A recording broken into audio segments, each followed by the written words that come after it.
Caríssimos amigos e irmãos, que a paz do Senhor esteja com todos vocês.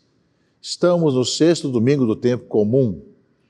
Nós vamos interromper agora o tempo comum na próxima terça-feira e quarta-feira próxima vamos iniciar o tempo da quaresma. E só voltaremos com o tempo comum depois do tempo pascal, depois da festa de Pentecostes, lá para o final de maio. Portanto, esse tempo comum que nós começamos logo depois do Natal, se interromperá agora nessa próxima quarta-feira, com a quarta-feira de cinzas, quando iniciaremos o tempo da quaresma, que vai seguir depois do tempo da Páscoa. Então, o 6º domingo, tempo comum, é também o domingo que nós anunciamos, que é a partir da próxima quarta-feira, que começa a quaresma, dia de jejum e abstinência. Na Igreja Católica, começa também a campanha da fraternidade. Neste ano, a campanha da fraternidade, caríssimos amigos e irmãos, ela tem como tema fraternidade, diálogo, compromisso de amor.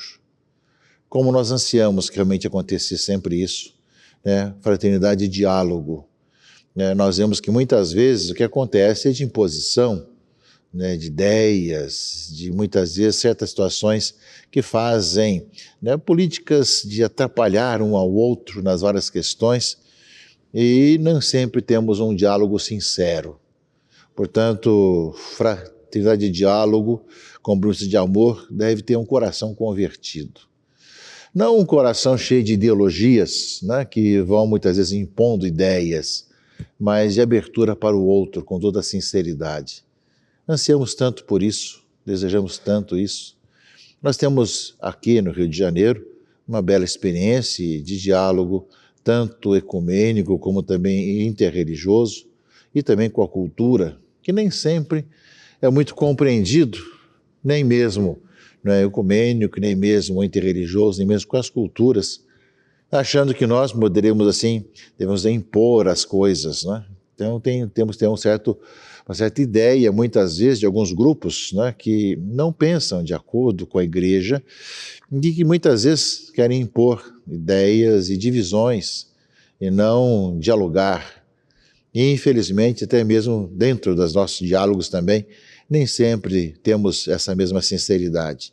Portanto, um tema muito desafiador para o tempo da quaresma, que começa nessa quarta-feira de cinzas e vai até domingo de Ramos, quando temos a coleta da solidariedade, que é dia 28 de março. Portanto, de fraternidade e diálogo, compromisso de amor, que nós rezemos para que assim o seja. E o lema, Cristo é a nossa paz. Do que era dividido, ele fez uma unidade. Carta aos Efésios, capítulo 2.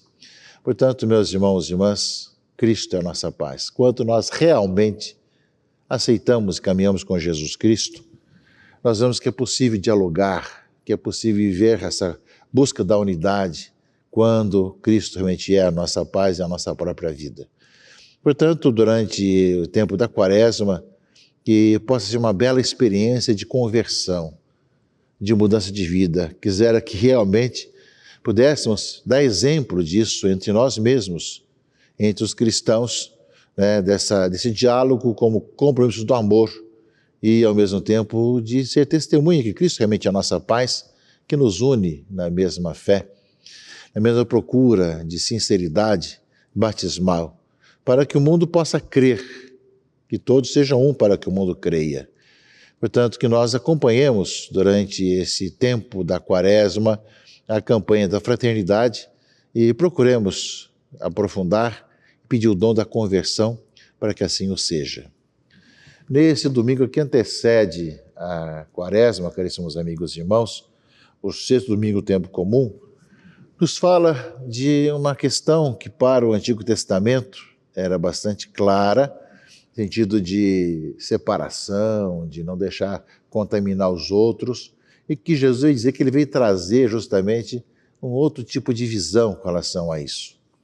Inclusive hoje, no diretório da liturgia, nós temos uma primeira leitura, podem ser duas primeiras leituras, podem ser opcionais, a do Levítico e a do Livro dos Reis, porque no Evangelho é falado do leproso, e Levítico fala justamente da legislação do Antigo Testamento sobre a lepra. Ou seja, quando alguém tiver na pele, no seu corpo, alguma inflamação, erupção ou mancha branca, com a aparência do mal da lepra, será levado ao sacerdote, ou um dos seus filhos sacerdotes, se assim tiver, será impuro, e então andará com as vestes rasgadas, com os cabelos em desordem, a barba coberta, gritando, impuro, impuro, né? Deve ficar isolado e morar fora do acampamento, porque evidentemente que a lepra era contaminada, era contagiosa. E a segunda e outra opção para a leitura desse domingo é do Livro dos Reis, que fala de Naamã, que chegou com seus cavalos e carros na porta de Eliseu, o profeta, e mandou, vai e lava-te 7 vezes no Jordão. Foi a palavra de Eliseu para Naamã. Tua carne será curada e ficarás limpo. E Naamã ficou irritado, nem sequer me viu, nem, será que lá onde, na minha terra, não teria em Damasco, Abano e Tartar, esses rios, não eram muito melhores que o Jordão para me banhar, não é? Aí o servo, no entanto, aconselharam, mas te pedi uma coisa simples, não custa você fazer isso. E ele foi, né, no Rio Jordão, mergulhou 7 vezes, conforme Eliseu tinha mandado, e a sua carne tornou-se semelhante a uma criancinha e ficou purificado. Tá? Então, são 2 leituras do Antigo Testamento, do Levítico e do Livro de Reis, que podem ser opcionais na liturgia desse 6º domingo do tempo comum, que fala, de um lado, a legislação bastante dura do Levítico, com relação àquele que contrai mal de Hansen, para nós hoje, na época, lepra, e no Livro dos Reis, que fala justamente daquele que ficou curado, banhando-se 7 vezes no Rio Jordão. Ora, meus irmãos e irmãs, essa palavra do Antigo Testamento é iluminada pelo Evangelho deste domingo, deste 6º domingo do tempo comum. Um leproso chegou perto de Jesus de joelhos e pediu, se queres, tem o poder de curar-me. Podemos ter na mente tudo aquilo que estava realmente na legislação do Levítico, distanciamento, separação, tudo mais, né? Jesus, cheio de compaixão, estendeu a mão, tocou nele e disse, eu quero, fica curado. Muitas situações que foram quebradas. De um lado, quem lê o Levítico, fala que o leproso tinha que ficar fora da cidade, gritando que era impuro, não podia chegar perto. Era a maneira também de preservar mais contágios, né? Mais contaminações. Mas esse chega perto de Jesus, portanto, não há barreira. E Jesus coloca a mão no leproso. Para a legislação judaica era tornar-se impuro, porque tocou no impuro, toca realmente no leproso e vai dizer, eu quero, fica curado. Ou seja, não vai ser necessário fazer mais nada a não ser a palavra do Senhor, da cura dessa terrível doença que assolava o povo de Deus do Antigo Testamento, e Jesus traz realmente essa palavra de consolação e de libertação. Aí, meus irmãos e irmãs, no mesmo instante a lepra desapareceu e ele ficou curado. Então Jesus mandou logo embora, falando com firmeza, não conte nada para ninguém, mas vai se mostrar ao sacerdote, como era a praxe, né, que quando alguém ficasse curado, dizia para poder voltar à comunidade, mostrar-se ao sacerdote e oferecer, pela tua purificação, o que Moisés ordenou, né? Ou seja, havia um sacrifício a ser feito no templo, né? E assim fez. E só que ele foi e começou a contar e divulgar muito o fato. Por isso Jesus não podia mais entrar publicamente numa cidade, ficava fora, em lugares desertos, e de toda parte vinham procurá-lo. Vemos, meus irmãos e irmãs, que diante de uma situação bastante dura dos leprosos da época, Jesus quebra completamente a situação, curando o leproso e trazendo de volta à comunidade. Jesus não curou todos os leprosos que apareciam na época, mas sempre as curas eram para significar algo muito maior. O pecado é a lepra que nos deforma, que nos tira a beleza da nossa vida cristã, da vida humana. Nós vemos, meus irmãos e irmãs, se de um lado a lepra pode parecer a doença que vai deformando a pessoa, o pecado, se nós pudéssemos ver também toda a deformação que tem no coração humano de fazer o mal, de lutar contra o bem. E Jesus vem trazer justamente o quê? A limpeza da lepra do pecado, para que nós sejamos novos pelo sangue de Jesus Cristo e possamos, mente renovados em Cristo Jesus, sermos pessoas que retomam novamente a vida batismal, a vida lavada justamente no sangue de Cristo. Ou seja, essa cura que Jesus traz é também para significar, para mostrar que ele veio trazer a vida e recuperar a pessoa perdida, a pessoa que está isolada, não mais na comunidade, que o pecado nos retira da comunidade, nos coloca fora da comunhão dos irmãos e irmãs. E nós, meus irmãos e irmãs, somos chamados a fazer essa experiência da misericórdia, arrependido de nossos pecados, de nossas infidelidades e experimentar o perdão que vem do Senhor. E a igreja providencia isso através da celebração penitencial, como teremos oportunidade de vivenciar bastante agora no tempo da Quaresma, que começa na próxima quarta-feira de cinzas, quando, recebendo cinza sobre nossas cabeças, queremos entrar num tempo de penitência, de conversão, que vamos também significar com a celebração penitencial, dependendo das várias circunstâncias também que nós vivemos.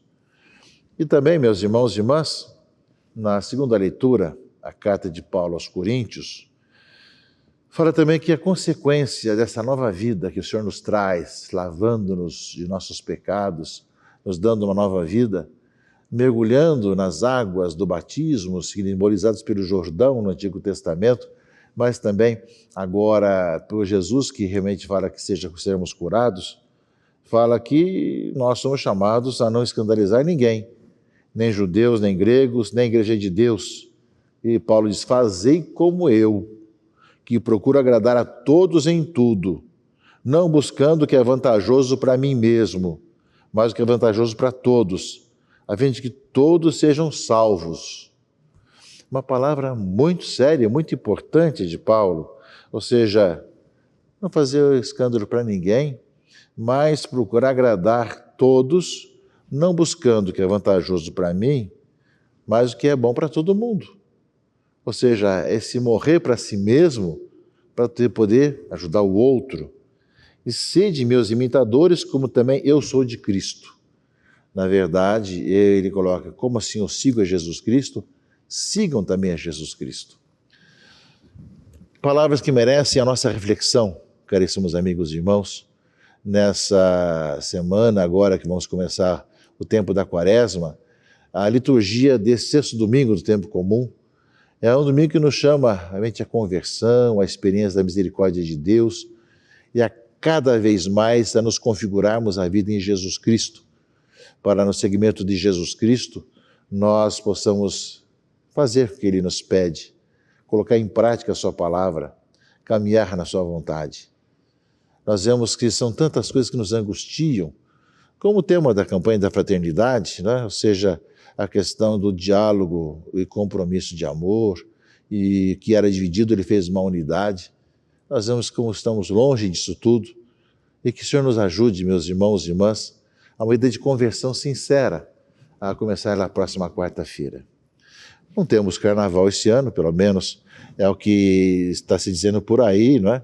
E com essa data transferida para outra data, dependendo das várias circunstâncias, mas o tempo da Quaresma, né, continua normal. A partir da próxima quarta-feira, quarta-feira de cinzas, talvez seja até interessante e importante esse momento de viver uma quarta-feira de cinzas, não porque tivemos um carnaval que nós erramos em algumas questões, talvez erramos ou pecamos, mas porque nós tomamos consciência que nós necessitamos de conversão.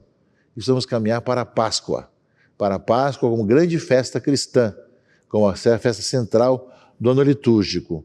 Portanto, nessa próxima quarta-feira, iniciamos com toda a igreja o tempo quaresmal, vivamos o tempo de conversão, e nós podemos dar testemunho, de sermos lavados no sangue de Jesus Cristo, renovados no Senhor, e cada vez mais no seguimento de Jesus Cristo, sermos sinais que é possível uma nova sociedade, um mundo novo.